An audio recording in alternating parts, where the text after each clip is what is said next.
Okay, river systems part 2. So we just finished talking about kind of the mechanics of how rivers do what they do. Excuse me. So now we're just going to look at the two ideas of erosion and transport and deposition, and the different landforms that are created from each process. So the first landform that's a process of erosion is the floodplain. And so the floodplain is that eroded flat, typically area on one or both sides of a stream. And this is the area where flooding occurs. So if the stream overfills its bank, it has overbank flow, the water comes out of the stream, all of a sudden the velocity slowed down because the water is no longer contained in a channel. As the water slows down, it drops its load. This load is often nutrient rich. This is why people farm and live on floodplains. And as a result, the land can build up a little in elevation because you've added more sediment. Often on a floodplain, you'll see nested terraces or abandoned floodplains showing where the river flowed and overflowed at one point where it flooded, and then over time it cut down a little deeper. So here is an example of the current channel. And in some point in the past, the current channel was here, and flooding occurred on that low terrace, and then over time it has abandoned the low terrace and cut down into the current floodplain. And then you even see a higher terrace indicating, and that's the checkerboard pattern called high terrace, where at some point in time the stream was actually active up in this upper column or upper edge at around the 160 elevation here, and so it would overflow onto the high terrace, cut down into the low terrace, and now has cut down into the current terrace. So sometimes you'll get even terraces on both sides of a stream. Sometimes you'll just see them on one. And this is out in Coburg Road in the Willamette Valley. You can see that this is the active floodplain, and here is a sloped terrace where this used to be, up on where the house is right now. Very smart people. That's the abandoned floodplain. That was the old active floodplain as the river cut down and the ground accreted or got a little higher. This floodplain was abandoned. Here's what it would look like driving up onto where Coburg Road currently flows or is located, and you can see that old riverbank, which at some point was active. Here's an example of a very flat, wide stream system. I don't see much terrace development here. It's pretty flowing through that. But on this bank, you can see some small remnants of the active floodplain in the upper. I'm going to go ahead and use the halo. I'm going to try not to wiggle it quite so much. So if I put the mouse right here, that is probably an older floodplain where it would have to take a really dramatic, huge flood to flow over the banks at that point.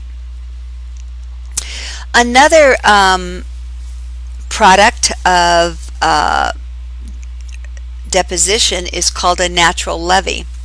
And natural levees are created along the edge of a stream or river, and they happen typically with annual flooding. So you have a lot of rain in the winter and spring, and the river becomes overfull. The material goes over the banks, and right away the heavy material, the biggest material, is dropped out first because the velocity of the stream has changed because it's now on a big open plain, and over time that repeated deposition of large gravels and sand begins to create a little mound along the edge of the stream, which actually acts a little bit as a negative feedback process and would stop overbank flow. So here's an example.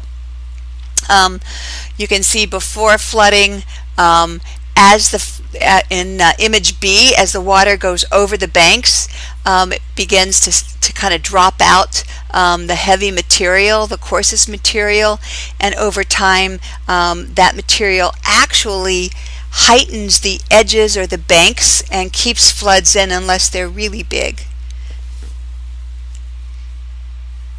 So if you're driving from Eugene to Florence, you'll notice after you get past Mapleton and you look toward the Siuslaw, there are many houses. These can be quite large. Houses built on these natural levees, so that there's the Siuslaw River is active, then there is their house, and in rainy seasons they'll get ponding of water behind the house, but they're kind of nice high and dry up on these natural levees. So here's an example of a natural levee that's been maintained and actually supported. This was in the levee in Louisiana before Katrina, and here's an example of that levee, some of those levee systems that failed after Katrina. Now the levees in Katrina were enhanced by engineers. So when we talked about stream erosion, earlier we talked about the sinusoidal flow, so that side-to-side motion of the water as it moves from one side of the stream. The thaw wave kind of hits the edge of the stream and then gets knocked sideways and goes toward the other side of the stream, and it creates this back and forth motion of fast water and slow water as it winds its way or spirals its way down the stream channel. And this creates a very unique pattern of that creates a meandering stream. And so you get this system of low slopes on one side of the stream and steep banks on the other side of the stream. And so the outside, or the area where the greatest velocity is, creates an erosion bank or a cut bank, and opposite the erosion bank, where the velocity is lower, you have an area of deposition. And this constant churning of water or of sediment, digging it out at one side and depositing it opposite side, creates the ability of the stream to move across the floodplain, depositing and eroding material as it goes and building up stream meanders. So if we look at my very jagged column of water here, there, it's still going, and the black arrows are showing kind of the movement of the water and where the thalweg is. So here the water is coming toward the top of the screen, and it hits this area, knocks sediment out, and erodes it. Opposite that is slower, and so sediment comes to rest here. That column of water gets kind of like a ping pong ball, or a yeah, that works, gets knocked in the other direction, and now it moves and it erodes here. So the gray areas are kind of areas of erosion. Opposite that would be deposition, and so it's just moving, eroding all the way down the stream column. On the opposite side then, you get buildup of material along these point bars. And so here is an example of, you can see the steep bank here where it's being actively eroded, and then, so that would be the cut bank. And here a much lower gradient, very low slope, is the point bar. So the stream is building up here and eroding in this direction. Here's another example of a point bar here. So it's depositing here and eroding in this way. Now these meanders can get really intensified and exaggerated so that the area between the materials, let's just go back to this one, gets narrower and narrower, and then during a storm the water might have so much discharge that it cuts across and results in what's called Oxbow Lakes. And so here is an example of, I'm going to just slowly with my mouse trace that. So that's an Oxbow Lake. It used to be an active part of this channel, and at some point the meander was so exaggerated that the water flowed across and cut that off. And you can actually, if you look at the one in the far distance, you can see that perhaps happening a little bit. So here is the exaggerated meander, and you can see a small stream cutting across. So you could imagine that in a really large storm, water would take the path of least resistance, cut straight across here, and deposit material along either edge and seal that off. If you look at this image, this is in Louisiana. You can see this meander that is now an Oxbow Lake, and it has sediment cutting off the ends of that channel, but you can still see some little, maybe small stream connection. In some areas you can see hundreds of meander scars. So you can look at, if you go on Google Earth and just, I should have had you do this in the lab, but oh well, zoom into along the Mississippi River, you can see so many of these meander scars. And I think actually there's some in, I took some pictures and put them in the reading. But you can see this Oxbow Lake. You can see another one here. But all of these curved areas are areas that over time had been active channels that sedimented in. The second type of stream, so we looked at meandering streams, is a braided stream. Braided streams tend to have very wide, shallow channels, but there isn't just one dominant stream. There are so many streams in this kind of stream system that it's hard to know which is the major stream and which is the minor stream. Often this is because it's very unconsolidated sediment, lots of loose gravels. This is very common in many of the streams in Alaska. So here is an example of braided streams. They're just kind of a wide, flat stream bed with many channels. Hard to see which one is more dominant than the other. Here is another example.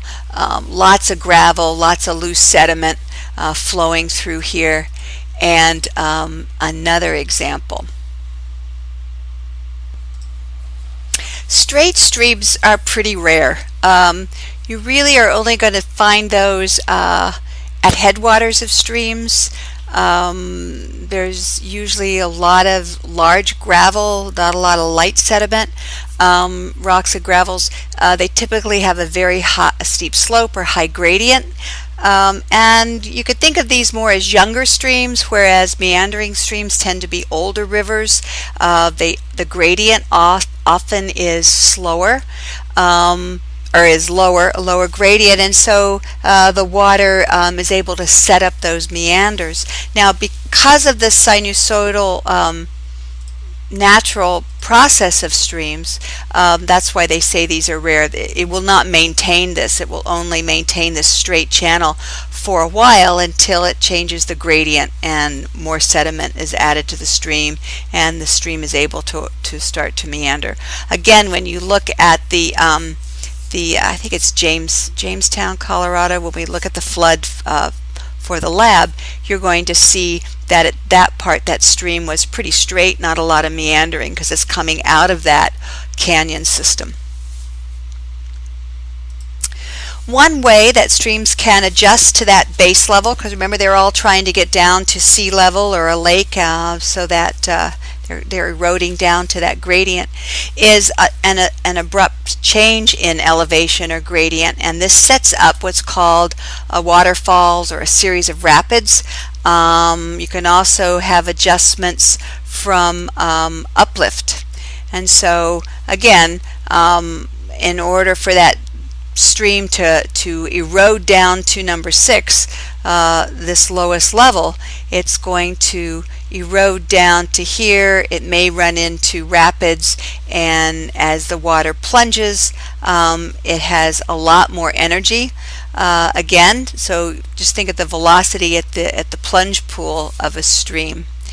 At the end of a stream, when it does get to base level, it sets up deltas or bajadas or alluvial fans, and basically all of that sediment being transported in the channel comes to the mouth of the river, whether it be an ocean or a bay or a valley floor. That channel widens dramatically, the velocity slows, and the transport capacity completely stops, and the sand and the gravel drop out. So if this happens in a river or in an ocean or a sea, you get a delta. So the Nile Delta is all of that sediment coming out of the Nile River system coming into the Mediterranean and dropping out. And in New Orleans, the Mississippi River Delta is what's called a bird's foot delta, and it flows into the Gulf. So you can imagine all of that discharge, all of that sediment in that very sediment-rich area flowing and then coming to rest at the mouth of the river. So there's ways that people try to manage river systems. One is through dams, levees, and riprap. And so one thing people do is, so obviously this is where the cut bank is happening, and so the idea is if you can make the sediment big and retain that bank and make the sediment too large for the water to move it, you can stabilize your system. Here's another example of people trying to stabilize that river system.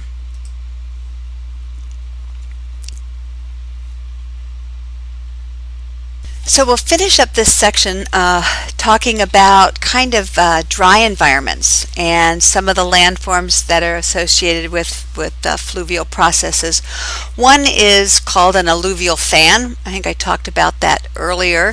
So this is an example where if you look at this stream, so it's probably a straight channel coming out of this mountain, a lot of thunder, water activity, and as the sediment is pulled through or is transported through this canyon, it opens up onto the valley floor and not another river, and deposits that material in kind of a cone-shaped fan out at the mouth of this river. Now this would happen in the Willamette Valley as well, as streams run down and maybe don't flow right into the channel, but there's so much rainfall that the sediment that's deposited gets picked up and transported. So you don't see well-developed alluvial fans in humid areas. You can also have several alluvial fans that coalesce or overlap each other. These are called bajadas, and here I can see kind of this is probably the edge of 1, 2, 3, 4. So a lot of containment of water coming out of these mountains and flowing onto the broad old lake beds or valleys where the transportation is slowed and stopped. The shape of streams is different in arid areas. We call these little streams arroyos, wadis, or washes. They're very ephemeral. They're typically very square-cut channels. So here's one. The sediment, because they're running through areas that don't have a lot of vegetation, the vegetation isn't deep.